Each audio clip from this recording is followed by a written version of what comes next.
அன்பார்ந்த நலம் தரும் ஜோதிடம் சேனல் நண்பர்களே, அனைவருக்கும் வணக்கம். இன்று நாம் காண இருப்பது குரு எப்பொழுது கெடுப்பார் என்று பார்ப்போம். குரு 8இல் மறையலாமா? 8ஆம் இடத்தில் குரு மறை ஸ்தானத்தில் மறையலாமா?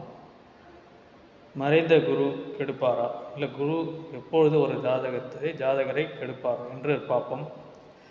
பொதுவாக சுபகிரகத்தில் சுபத்துவம் பெற்ற கிரகம் குரு பகவான் ஆகும். ஆகவே குருவை தான் நம் மிக முக்கியமாக சுபர்கள் என்று பார்க்கக்கூடிய அந்த குரு பகவான் பெரும்பாலும் எல்லோருக்கும் நன்மை தான் செய்வார். ஆனால் இதில் ஒரு சூட்சம் இருக்கிறது. பொதுவான விதிகள் என்றது தனிப்பட்டது, ஆனால் விதி விலக்குன்றது அது ஜாதகத்தில் பெரிய சூட்சம் உள்ள ஒரு பலனை கொடுப்பார்.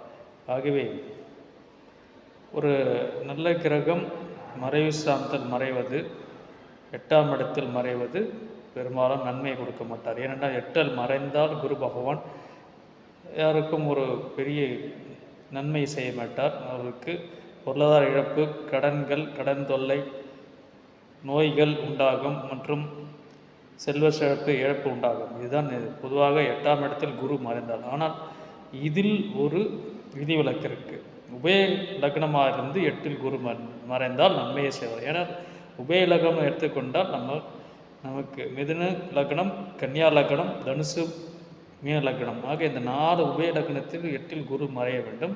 கேந்திராதிபதியான குரு பகவான் 8இல் மறைந்தால்தான் இவர் நன்மையை கொடுப்பார். ஆகவே 8இல் குரு மறையலாம்.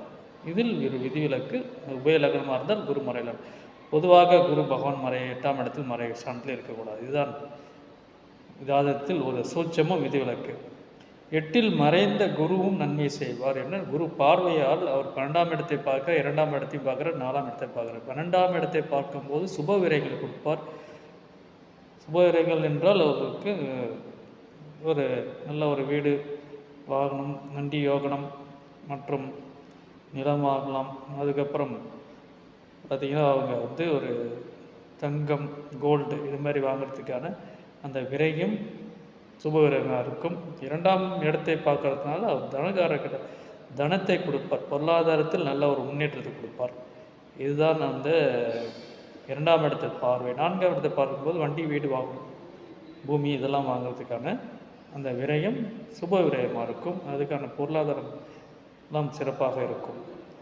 ஆகவே இது இந்த குரு மறையதுன்றது பொதுவான ஒரு பலன்கள். குரு மறைந்தால் நன்மை செய்ய மாட்டார். ஆனால் அந்த மறைவு ஸ்தானத்தில் உபய லக்னமாக மறைந்தால் நன்மை கொடுப்பார். குரு பார்வையால் சில நன்மைகள் உண்டாகும். இதுதான் அந்த ஜாதகத்தில் ஒரு சூட்சம பலன். ஆகியவே குரு பகவான் 8இல் மறைந்தாலும், கெட்டவர் 8இல் மறைந்தாலும் கெட்டிடும் ராஜயோகம் என்று சொல்வார்கள். இதுதான் அந்த பலன். ஆகவே அந்த திசாபுத்தி வரும்போது சில நன்மைகள் கொடுக்கறதுக்கு நன்மை இந்த 4 உபய லக்னக்காரர்களுக்கு நன்மை கொடுப்பார். மற்ற லக்னக்காரர்களுக்கு நன்மைகள் அவ்வளோ வராது.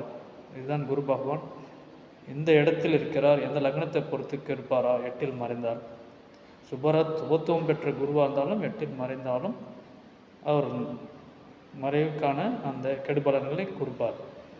இது குரு பகவான் அவர் கொடுக்குற இந்த பொதுவான பலன்களிலிருந்து மாறுபட்ட பலன்கள் 8ஆம் இடத்தில் மறைவு ஸ்தானத்தில் இருந்தார்.